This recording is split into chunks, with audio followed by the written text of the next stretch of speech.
Students, अब हम करते हैं क्वेश्चन नंबर 1 का फिफ्थ पार्ट। हमारे फिफ्थ और सिक्स दो पार्ट रहते हैं, फिफ्थ पार्ट करते हैं। फिफ्थ पार्ट की स्टेटमेंट है जो हमें दो समीकरण दिए गए हैं। पहला समीकरण है वर्गमूल 2x प्लस वर्गमूल 3y बराबर 0 और दूसरा समीकरण है वर्गमूल 3x माइनस वर्गमूल 8y बराबर 0। तो हमने क्या करना है, सब प्रतिस्थापन विधि लगानी है। तो समीकरण नंबर 1 से हमने x का मान निकालना है और समीकरण नंबर 2 में रख देना है। जरूरी नहीं x का मान निकालना है, y का निकाल के भी कर सकते हैं। मैं यहाँ x का मान निकाल रही हूँ। x का मान निकालेंगे, वर्गमूल 2x को मैंने इधर रखा, ये उधर चला जाएगा, माइनस का हो जाएगा। उधर 0 है, 0 माइनस वर्गमूल 3y, 0 से कोई फर्क नहीं पड़ता, तो क्या आएगा माइनस वर्गमूल 3y। अब x का मान निकालना है, वर्गमूल 2 को बाय में ले आएंगे तो माइनस वर्गमूल 3 बाय में वर्गमूल 2y।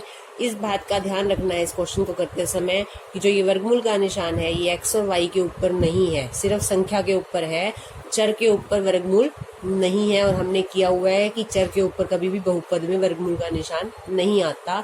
अगर चर के ऊपर वर्गमूल आ जाए तो वह बहुपद नहीं होता। तो इसलिए यहाँ पे वर्गमूल का निशान चर के ऊपर नहीं लगाना, आपको सिर्फ 2 और 3 के ऊपर लगाना है। अभी मेरा x का मान निकल गया। अब इस x के मान को मैंने समीकरण नंबर 2 में रखना है। तो x का मान समीकरण 2 में रखने पर समीकरण नंबर 2 मैंने यहाँ लिख लिया, वर्गमूल 3x माइनस वर्गमूल 8y बराबर 0। अब x का मान रखेंगे। x का मान रखने से पहले वर्गमूल 3 बाहर है, वर्गमूल 3 को लिखो। अब अंदर x का मान लिखो, माइनस वर्गमूल 3 बाय में वर्गमूल 2y माइनस अब ये वर्गमूल 8y बराबर 0। मैथ को करते समय हमेशा निशान की बड़ी इंपॉर्टेंस होती है, तो जहाँ माइनस का निशान हो उसको भूलना नहीं है।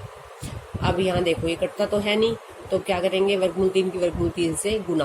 अंश और हर तो आपस में कट सकते हैं, लेकिन अंश और अंश आपस में नहीं कट सकते, तो हम इनकी गुना कर देंगे। वर्गमूल 3 की वर्गमूल 3 से गुना करेंगे, हमें पता है क्या आता है 3, और माइनस है तो माइनस भी आएगा। बाय में इसका वर्गमूल रहेगा, इसका वर्गमूल नहीं हटेगा। क्यों नहीं हटेगा, ऊपर का क्यों हटा है, क्योंकि वर्गमूल 3 की वर्गमूल 3 से गुणा करके हमें पता है 3 आता है। माइनस वर्गमूल 8y बराबर 0। अब हमें पता है कि इसके अगर बटे में कुछ है और इसके बटे में कुछ नहीं है, तो सबसे पहले हमने एलसीएम लेना होता है। एलसीएम क्या आएगा हमारा, वर्गमूल 2 और 1 का एलसीएम क्या आएगा, वर्गमूल 2। अब इसका वर्गमूल 2 तो कट गया, क्या आया ऊपर ऐसे का ऐसे माइनस 3y माइनस। अब यहाँ क्या होगा, वर्गमूल 8 और वर्गमूल 2 की गुना होगी। दोनों रकम वर्गमूल की हैं तो गुना हो सकती है वर्गमूल के अंदर, तो क्या हो जाएगा 8 दूनी 16y बराबर 0। अब वर्गमूल 2 को उधर ले जाएंगे, यहाँ बटे में, उधर जाके गुना का हो जाएगा, और जब वर्गमूल 2 की 0 से गुना होगी तो क्या आएगा 0 आएगा, तो माइनस 3y माइनस। अब देखो 16 का वर्गमूल क्या होता है हमें पता है 4, और इधर क्या हो गया 0। ये वर्गमूल 2 कहाँ गया, इधर गुना में आके 0 से गुना होके 0 आ गया। माइनस 3 और माइनस 4 दोनों y की रकम है जुड़ जाएंगी, दोनों एक जैसे निशान की रकम है जुड़ जाएंगी। 7y कौन से निशान का, माइनस का, ये जरूर ध्यान रखना है। जोड़ करने के बाद आंसर में निशान बड़ी रकम का लगाएंगे। y बराबर 0 बाय में माइनस 7, और 0 के बाय में कुछ भी आ जाए तो आंसर क्या आ जाता है 0। तो हमारा y का मान क्या आ गया 0, यानी एक चर का मान तो हमारा निकल गया। अब रह गया x का मान निकालना। x का मान निकालने के लिए हम y का मान 0 जो आया वो समीकरण नंबर 3 में रखेंगे। तो क्या लिखे हम, y का मान समीकरण 3 में रखने पर, और समीकरण नंबर 3 उतारेंगे क्या है हमारा, x बराबर माइनस वर्गमूल 3 बाय में वर्गमूल 2y। समीकरण नंबर 3, y का मान क्या आया है 0, यहाँ पे रखेंगे। तो x बराबर माइनस वर्गमूल 3 बाय में वर्गमूल 2 इंटू 0, और किसी भी संख्या की जब हम 0 से गुना करते हैं तो क्या आता है 0। तो x का मान क्या आ गया हमारा 0, तो ये हमारे दूसरे चर का मान भी निकल गया। तो हमारा आंसर क्या आया, x बराबर 0 y बराबर 0। तो ये हमारा इसका फिफ्थ पार्ट का आंसर है। चलो अब आगे देखते हैं, आगे क्या है हमारा सिक्स्थ पार्ट। सिक्स्थ पार्ट की स्टेटमेंट क्या है हमारी, पहला समीकरण हमें दिया है 3x बाय में 2 माइनस 5y बाय में 3 बराबर माइनस 2। इसको मैंने समीकरण नंबर 1 नाम नहीं दिया, क्यों, क्योंकि हमने पहले सेम क्वेश्चन कर चुके हैं। जब बटे में होता है तो हम पहले एलसीएम लेते हैं, तो मैंने यहाँ 2 और 3 का क्या लिया एलसीएम, कितना आ गया 6। 2 का पढ़ा पढ़ो, 2 तिया 6, जो 3 आया उसके ऊपर गुना करनी है, 3 तिया 9x माइनस 3 का पढ़ा पढ़ो, 3 दूनी 6, जो 2 आया उसके ऊपर 5 से गुना करनी है, 5 दूनी 10y बराबर ये ऐसे का ऐसे ही। अब इस 6 को इधर ले जाएंगे तो कौन से निशान का हो जाएगा, गुणा का। तो ये क्या आया, 9x माइनस 10y बराबर 6 दूनी 12 और माइनस तो आएगा ही। ये x और y घटा नहीं हो सकते क्योंकि एक x चर वाला रकम है, एक y चर वाला रकम है, तो हम इसकी जोड़ घटा नहीं कर सकते। तो ये हमारा समीकरण नंबर 1 बन गया। और अब ऐसे ही इसको भी हल करेंगे। 3 दूनी 6, एलसीएम क्या आ गया हमारा 6, 3 का पाड़ा पढ़ो, 3 दूनी 6, जो 2 आया उसके ऊपर x से गुना करेंगे 2x, 2 का पाड़ा पढ़ो, 2 तिया 6, 3 जो आया उसके ऊपर y से गुना करेंगे 3y बराबर 13/6। अब इस 6 को इधर ले आओ, यहाँ पे आके गुणा का हो जाएगा, 2x प्लस 3y बराबर 13/6 इंटू 6, 6 से 6 कैंसिल, ये आ गया 2x प्लस 3y बराबर 13, ये आ गया समीकरण नंबर 2। उसके बाद यहाँ से x का या y का किसी एक का मान, y का निकालेंगे क्योंकि माइनस का दिख रहा है, इधर जाके प्लस का हो जाएगा। तो मैं यहाँ से x का मान निकाल के दिखाती हूँ। 9x बराबर माइनस का 12 है, माइनस 12 ही रहना है, ये ध्यान रखना है, 12 का निशान कोई चेंज नहीं करना। माइनस 12 की जगह अगर प्लस 12 लिख दिया सारा क्वेश्चन गलत हो जाएगा। और ये 10y इधर आके प्लस का 10y, अब 9 को बाई में ले आएंगे, x बराबर माइनस 12 प्लस 10y जो है वो तो वैसे का वैसे ही 9 इसके बाई में आ जाएगा। ये हो गया समीकरण नंबर 3। अब इस x का मान समीकरण नंबर 2 में रखना है। इस क्वेश्चन को आप आगे खुद करेंगे। x का मान यहाँ से इस समीकरण में रखना है, तो इस क्वेश्चन को आपने खुद से करना है कंप्लीट। ये क्वेश्चन नंबर फर्स्ट का 6 पार्ट था, इसके आगे खुद करके देखना है इस क्वेश्चन को, ठीक है। अब आगे हम करते हैं question number 2। Question number first के 6 पार्ट थे वो हमारे कंप्लीट हो गए हैं। क्वेश्चन नंबर 2 है, आगे उसकी स्टेटमेंट देखो क्या है। क्वेश्चन नंबर 2 की स्टेटमेंट क्या है हमारी। क्वेश्चन नंबर 2 की स्टेटमेंट है 2x जमा 3y बराबर 11 और 2x माइनस 4y बराबर माइनस 24 को हल कीजिए और इससे m का वह मान ज्ञात कीजिए जिसके लिए y बराबर mx प्लस 3 हो। पहले तो हमने इनको हल करना है। 2 समीकरण है, वही रैखिक समीकरण युग्म आ गया हमारे पास। हल करने का तरीका क्या है कि एक में से चर का मान निकालना है, दूसरे में रखना है और x और y का मान ज्ञात कर लेना, तो हल हो जाएगा।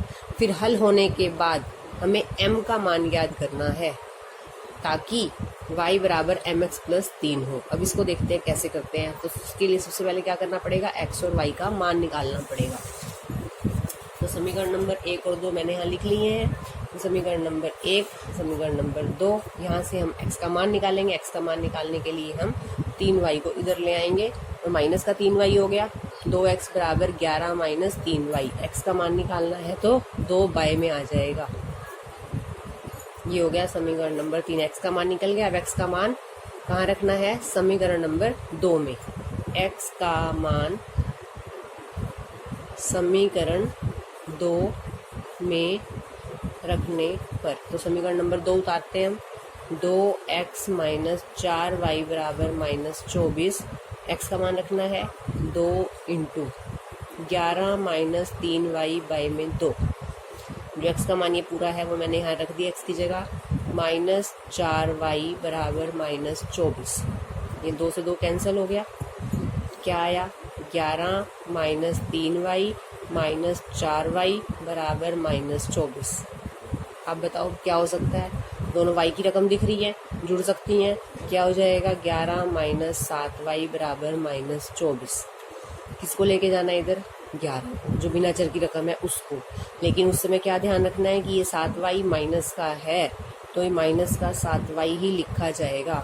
माइनस 24 माइनस 11, माइनस 7y बराबर माइनस 35, माइनस 7y बराबर माइनस 35। अब क्या करेंगे, माइनस से माइनस पहले कैंसिल कर दें। जब दोनों तरफ माइनस हो तो माइनस से माइनस कैंसिल कर देते हैं। y बराबर 35 बाई में 7, 7 का पाड़ा पढ़ लेंगे, 7 कम 7, 7 पंजे 35, तो y बराबर 5। तो ये हमारा एक चर का मान आ गया। अब इसके बाद हमने क्या करना है, हमने अब y का मान रख के समीकरण नंबर 3 में x का मान ज्ञात करना है। तो क्या लिखेंगे यहाँ पे, y का मान समीकरण 3 में रखने पर। अब समीकरण नंबर 3 को उतारेंगे। समीकरण नंबर 3 है हमारा x बराबर 11 माइनस 3y बाई में 2। ये हमारा समीकरण नंबर 3 है। x बराबर 11 माइनस 3y बाई में 2। अब हमने यहाँ पे y का मान क्या रखना है, जो हमारा यहाँ से आया y बराबर 5। तो x बराबर 11 माइनस 3 इंटू वाई का मान 5 बाय में 2। x बराबर 11 माइनस 3 पंजे 15 बाय में 2। x बराबर सोचो जल्दी से क्या आएगा यहाँ पे, 11 माइनस 15 माइनस 4 बाय में 2, 2 दूनी 4। x बराबर -2, ये -2, तो दूसरे चर का मान भी आ गया। अब y और x दोनों के मान हमारे निकल गए। अब लेकिन हमारा क्वेश्चन खत्म नहीं हुआ, हमारा जो है x का मान आ गया -2 और y का मान आ गया 5। हमारे पास आगे क्वेश्चन में क्या था, क्वेश्चन में था m का वह मान याद कीजिए जिसके लिए y बराबर mx प्लस 3 हो। अब हम क्या लिखेंगे, दिया है हमें y बराबर mx प्लस 3 और मुझे m का मान निकालना है। y और x तो मेरे को पता चल गए, तो y और x का मान मैं यहाँ रख देती हूँ। y का मान क्या है 5 बराबर m नहीं पता, x का मान क्या है -2 प्लस 3। अब इसको हल करते हैं। 5 बराबर -2 और m की गुना करेंगे तो क्या आएगा, -2m प्लस 3। अब m का मान निकालना है, ध्यान देना है, m का मान निकालना है। 3 को इधर ले आओ, ये हो गया 5 माइनस 3 बराबर क्या बचा यहाँ पर, -2m। 5 में से 3 गए 2 बराबर -2m। m का मान निकालना है, m को यहीं रखो, -2 बाय में आ जाएगा, 2 बाय में -2, 2 से 2 कट गया लेकिन माइनस बचा है, तो m का मान क्या आ गया -1। तो ये हमारा m का मान आ गया -1 जो हमको निकालना था, m बराबर -1।